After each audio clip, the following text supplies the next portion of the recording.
students, this video is going to explain for a final time how to do incomplete dominance, and we are in the classroom working today. And it says, SpongeBob loves growing flowers for his pal Sandy. Her favorite flowers, puffkins, are found in red, blue, and purple. Use the information provided in your knowledge of incomplete dominance to complete each section below. So if you remember, incomplete dominance is not our classical genetics. It's not Mendelian genetics. Why? Because we have two different dominant factors coming into play, and they both show through. So number 2 says, what would happen if SpongeBob crossed a puffkin with red flowers with a puffkin with blue flowers? Complete the Punnett square to determine the chances of each flower color. So you know how I feel about keys, and we have our key here. RR is red, BB is blue, and RB, a mixture of the two, would be purple. They both fail to launch. That's what incomplete dominance is. It's basically failure to launch. So neither dominant feature comes through. We don't see red, we don't see blue, but we do see a blending, which is a beautiful color of purple. So let's do problem number 2. What would happen if SpongeBob crossed a puffkin with red flowers with a puffkin with blue flowers? So this is my question right here, and we're looking for what the answer is. What would happen? So we're going to complete the Punnett square. So first we're going to take, and some of you still struggle, we're going to take this first one and we're going to put it here. We're going to take this second one, remember meiosis, here. This capital B goes here, and this capital B goes here. Now that I've set up my parent cross, I'm going to complete it, and I'm going to bring this down, bring it down, bring it over, and bring it over. And so as you see, in this case, whenever we cross, this was a Mendelian genetics rule. Anytime you cross two different types of purebreds, you're going to get that first time 100% hybrid. And so we have RB, which is purple. So give the genotypes and phenotypes for the offspring. So the genotype would be RB, and that's the only one we have. And the phenotype would be purple. Most people forget that one. B, how many of the plants would have red flowers? None of them. How many of the plants would have purple flowers? 100%. How many of the plants would have blue flowers? None of them, because they're all hybrids, and this is incomplete dominance. So let me ask you a question. If I'm going to take two hybrids, even though this is not classic genetics, if I'm going to take two hybrids and I'm going to cross them, what am I going to get ratio-wise? 1 to 3, 100%, 3 to 1? Anybody remember? So my ratio is always going to come out like this. 3 are going to be one way, and 1's going to look the other way. So let's work it out, okay? So here we have a purple flower and another purple flower. The R comes down, the B comes down, the R comes over, the B comes over, and the B comes over. Can you pick the 1 out of 3 that looks, well, I guess it's going to be different because of incomplete dominance. So here we have the BB. So this is a genotype. What other genotype do we have? RR. And then we have these two that look alike, RB. So our phenotypes would be blue, red and purple. So how many of the plants would have red flowers? 25%. How many would have purple? 50. And how many would have blue? 25% again. And this should equal 100. That's a nice way to check yourself. Okay? Those numbers should equal 100. If they don't, you know you've done something wrong. You've made a little mistake somewhere, probably, most likely. You guys ready for number 4? Number 4, what would happen if SpongeBob crossed a puffkin with purple flowers with a puffkin with blue flowers?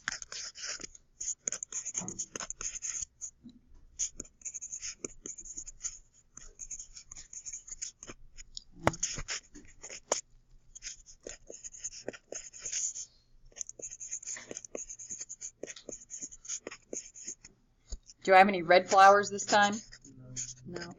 So I have RB, I have 2 here, and I have 2 here. And that gives me purple and blue. So if SpongeBob planted 100 seeds from this cross, how many should he expect to have of each color? Did you guys make it that far? Yeah.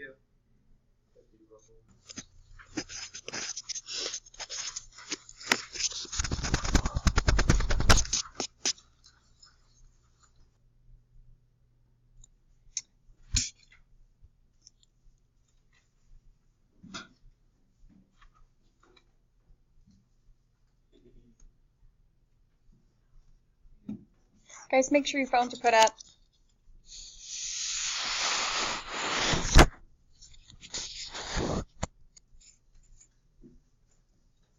The pedigree to the right shows the passing on of straight thumbs, and I'm going to make my key straight, and I like working with B because I can tell the difference. Excuse me, it's recessive. Straight thumbs looks like this, and a hitchhiker's thumb. Hitch looks like this, or what else can it look like? Okay.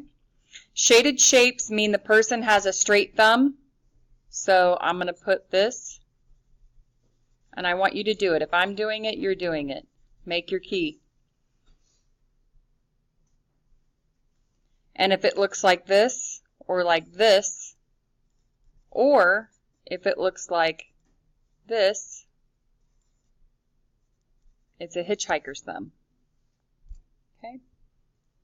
I don't know if you guys can see this. Let me fix this one.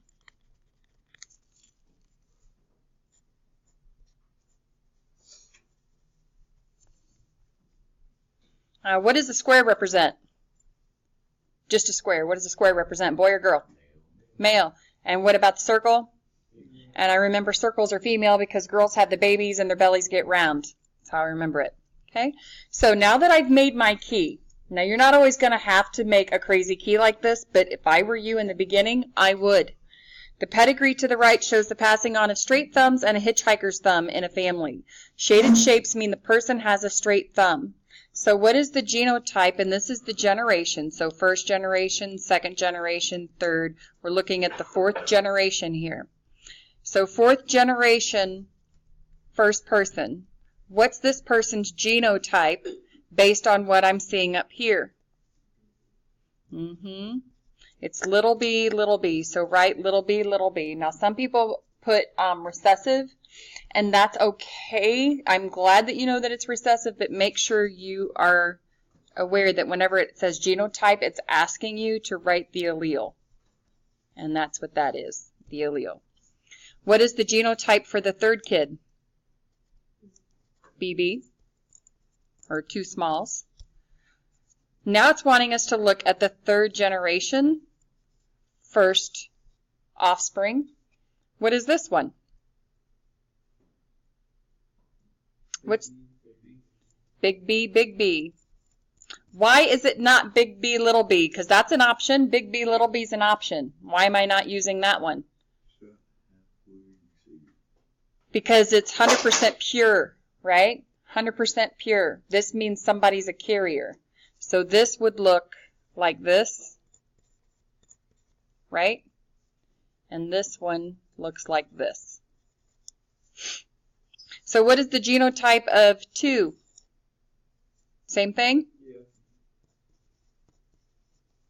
What is the genotype of the 2nd generation, 3rd offspring?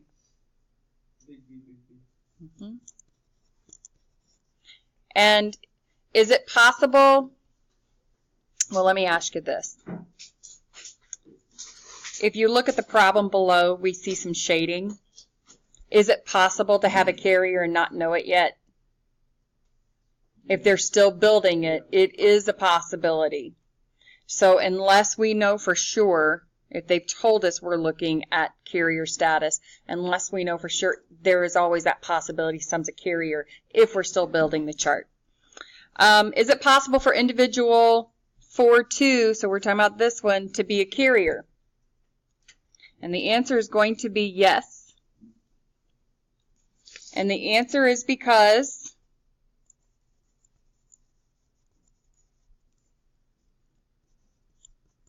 both parents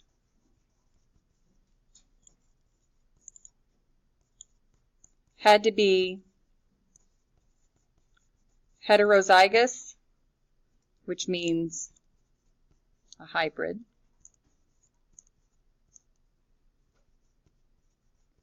in order to have offspring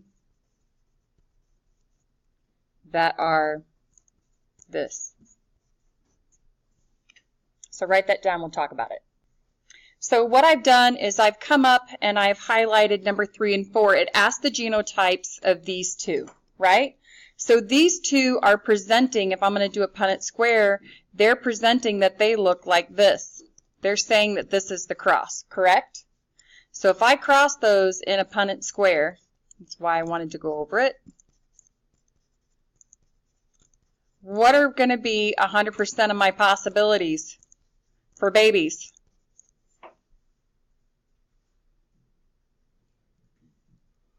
Means they're going to be homozygous dominant. They're going to be purebred for hitchhiker thumb. But does this say this child's a hitchhiker thumb? Or this one? No, it's saying they're straight.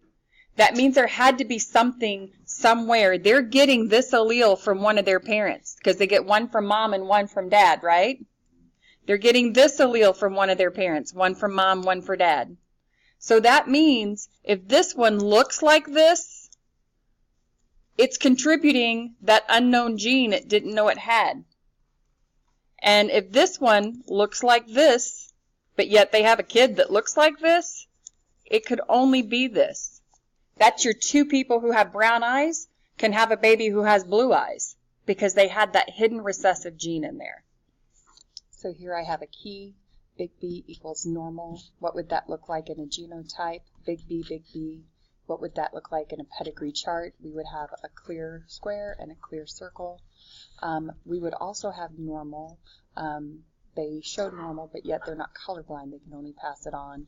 This would be considered carrier status, or what we would call, and we have been calling a hybrid or a heterozygous, and it would look like in a pedigree chart, half-filled. If they are colorblind, that's a recessive trait, and that would be in a genotype. The alleles would be little b, and both the square and the circles would be colored in. So let's go over the answers. 8, what do half of the shaded circles mean? What do the half shaded circles mean? It means they're carriers, which we can see right here from the key. What is the only sex carriers of color blindness that can be female? We're going to talk about that here in a minute. 10, which individuals are colorblind? That would be first generation 1, third generation 3, 4, and the husband of 6, which is 7. Generation 4, 1, 5, and 7. What is the genotype of person generation 2, person 2? It's heterozygous, so they are a carrier. 12, generation 1, person 1. They have color blindness, so it is little b. What is the genotype of person third generation, third person over? That would be clear, normal, big B, so homozygous dominant. And the question proposes, if this person here, who we know is colorblind, marries a female who is not colorblind and she is not a carrier, what are the chances of their male offspring being colorblind? So, Mendelian cross, when we take a purebred small and we cross it with a purebred tall, what are we going to get 100% of the time? We're going to get a hybrid, right? But this indicates what? Even though their children are going to be normal, what can they still do? They can carry a trait.